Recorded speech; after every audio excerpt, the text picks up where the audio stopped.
Bismillahirrahmanirrahim. Saya ingin berbagi sebuah kisah di sini. Kisah ini saya baru dapatkan, sebenarnya dikirim oleh salah satu sahabat dekat saya, Abdurrahman Suhaib. Hafidhahullah, beliau salah satu teman yang tinggal di kota Jeddah. Dan sering kali kami tukar-tukaran, kadang-kadang dia kirim beberapa cuplikan, walaupun dia bukan seorang alim, dia adalah seorang pengusaha gitu kan, tapi sering kali kami ngobrol dan segala macam. Dia sempat mengirimkan kepada saya sebuah kisah mungkin sekitar 2-3 hari yang lalu. Saya sempat terenyuh mendengar kisah itu. Cuplikan seorang hakim di salah satu pengadilan di Saudi yang menghadapi kasus yang menurut dia kasus yang paling unik gitu. Apa ceritanya? Saya waktu dikirimkan cuplikan sekitar 8 menit cuplikan itu, ada gambar orang tua. Ada seorang ibu tua sekali, sudah keriput semua mukanya. Ada juga 2 laki-laki sudah tua di kanannya, di kanan gambar itu ya. Saya belum menangkap pesannya pada saat itu, tapi kemudian saya dengarkan. Mungkin orang kalau tidak mendengar kisah ini, saya juga sempat kirim ke grup teman-teman dai. Allahu a'lam sempat terbaca atau tidak, karena 8 menit biasa membuat orang jenuh untuk mendengarkan. Tapi kalau didengarkan, insya Allah akan dapat poinnya di situ. Nah, di situ hakimnya sendiri berbicara. Dia mengatakan salah satu yang paling unik yang saya pernah temui dalam pengadilan. Dia menjadi hakim puluhan tahun gitu. Dia bilang datang seorang yang menurut saya sudah tua. Waktu itu lebih tua daripada si hakim. Umurnya 60 tahun. Sudah sangat tua, jenggotnya sudah putih. Datang, ya, kemudian mendekat kepada hakim, masuk di pengadilan. Dia mengatakan, saya punya keluhan hakim. Kata hakim, apa keluhanmu? Dia bilang, keluhanku aku mengeluhkan saudaraku, kakakku. Kata hakim, awalnya saya berpikir umur 60 tahun mau mengeluhkan kakaknya, masalah apa ini? Gitu. Sudah sangat tua gitu. Orang bertengkar mungkin antara 20 tahun sama 30 tahun, 40 tahun, mungkin masih kadang-kadang masih terjadi. Ini 60 tahun, berarti kakaknya lebih tua. Kata hakim, berapa umur kakakmu? Dia bilang 65 tahun. Apa permasalahan kalian? Kata dia, ceritanya adalah saya menjadi tentara selama 30 tahun di daerah Tabuk. Tabuk cukup jauh. Di pinggiran Madinah, di pinggiran Saudi, perbatasan. 30 tahun. Dan saya memiliki seorang ibu yang tua. Ibu ini saya titipkan atau dijaga oleh kakak saya yang 65 tahun yang sedang saya keluhkan itu. Kata hakim, lalu apa yang kau keluhkan? Kakakmu menjaga ibumu dan kau pun menjadi askar. Kata dia, iya, ceritanya adalah selama 30 tahun itu saya selalu membagi gaji saya.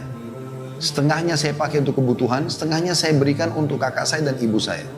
Selama 30 tahun dia bilang, saya pun kebanyakan menghabiskan waktu di wilayah sana. Sekarang saya sudah pensiun.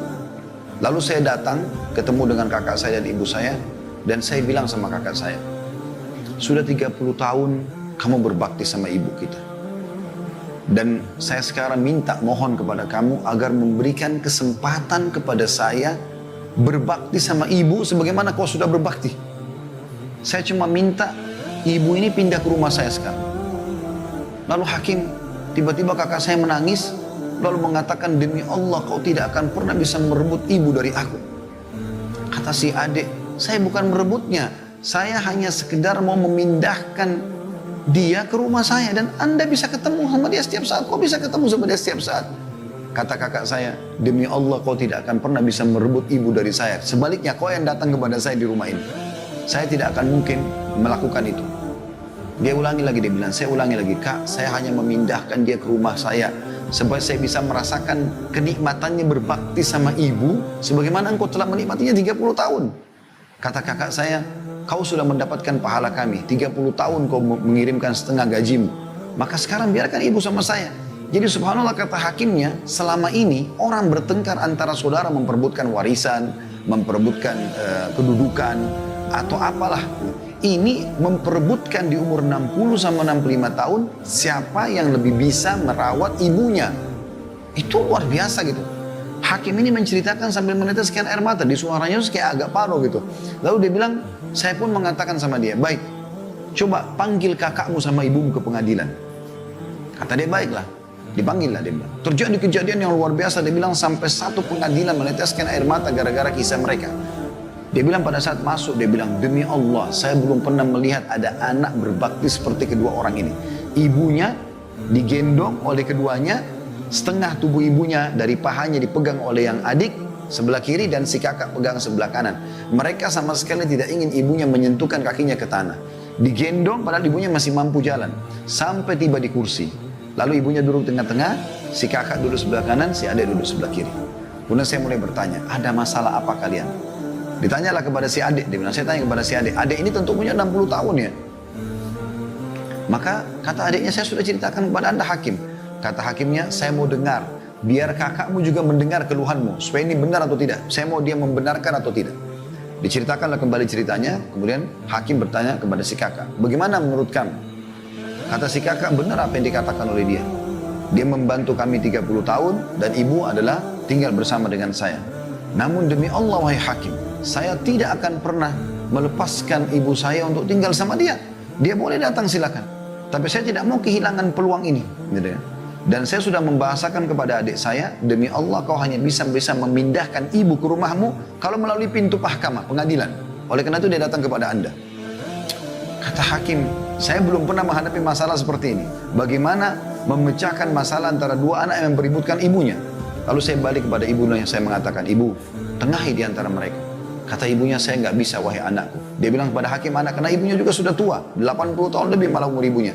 Yang ini ditunjuk si kakak, mata sebelah kanan saya. Yang ini si adik, mata sebelah kiri saya. Dua-duanya ini berbakti sama saya. Saya tidak tahu harus menengahi mereka bagaimana. Maka saya pun berkata kepada si kakak, kalau saya melihat kasusnya, seharusnya memang adikmu punya hak. Dan kau bisa datang ke rumahnya. Dia punya hak untuk dibagi waktu sekarang. Karena si adik mengatakan, saya betul-betul hanya berharap sisa umur saya bisa berbakti kepada ibu saya. Maka setelah saya putuskan seperti itu, terjadi sebuah goncangan di pengadilan. Si kakak tiba-tiba menangis terisak-isak, lalu datang ke arah adiknya, mencium tangan adiknya, mencium lututnya adiknya, lalu memohon-mohon supaya ibunya jangan dipindahkan rumahnya. Sambil menangis, karena tangisan si kakak ini kami semua satu pengadilan nangis. Gitu. Bagaimana mereka luar biasanya mau memperebutkan ibunya. Ini si kakak cium tangan dan lutut adiknya untuk minta supaya ibunya jangan dipindahkan rumah. Kata adiknya, wahai kakak, saya hanya minta pindah, berikan saya kesempatan berbuat baik sebagaimana kau telah buat baik sama ibu. Kau bisa datang. Setelah dia tahu adiknya tidak mau lagi melepas kesempatan itu, maka dia pun berkata kepada hakim, wahai hakim, saya akan menerima ini, tapi dengan syarat satu. Dia pegang tangan adiknya, dia mengatakan, ambil janji kepada adik saya ini atas nama Allah, dia akan berbakti pada ibu saya sebagaimana saya berbakti dulu. Apa yang saya buat di rumah, bersihkan kotorannya, urus pakaian, semua ini dia tidak boleh ubah itu. Dia harus buat bahkan bisa lebih baik daripada itu. Maka si adik pun berjanji, akhirnya pengadilan ditutup. Dan kata hakimnya, pada saat mereka keluar dari pengadilan, dua-duanya menggendong ibunya, ya, membagi dua tubuh ibunya, setengah yang pegang satu, yang satu lagi pegang sampai mereka keluar. Dan ini sebuah kisah yang luar biasa. Di zaman kita sekarang di mana banyaknya kedurhakaan pada orang tua, justru ada orang-orang yang seperti ini masih dalam fitrahnya. Di umur tua pun mereka tidak mau sia-siakan masalah itu. Ini luar biasa teman-teman sekalian.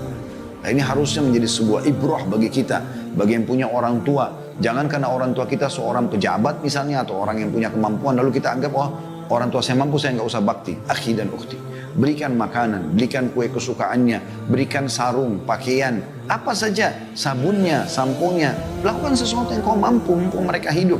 Pada saat mereka meninggal, peluangmu akan lebih kecil, walaupun bisa dengan mendoakan, menziarahi kuburnya, dengan bersedekah buat mereka. Tapi semasa hidup kau bisa mendapatkan ekstra dengan cara mencium tangannya, datang duduk memenuhi hajatnya, ngobrol-ngobrol saja, apa saja. Ringankan kesedihan mereka, gembirakan hati mereka. Karena orang tua itu teman-teman dengan kita datang saja sudah sangat gembira. Bagaimana banyak di zaman kita sekarang, dan saya sering ingatkan di beberapa pengajian, anak-anak sekarang sudah mulai pergi ke kota metropolitan, ke Jakarta, ke kota-kota besar. Kemudian orang tua mereka di kampung, mungkin mereka sudah berpendidikan tinggi, S1, S2, S3, mereka sudah bergelar profesor, kosakata yang digunakan, retorik yang digunakan juga sudah bahasa-bahasa akademik. Orang tuanya mungkin SD pun tidak. Maka terjadi ya gejolak yang syaitan lahirkan dalam dirinya, merasa diri lebih daripada orang tua.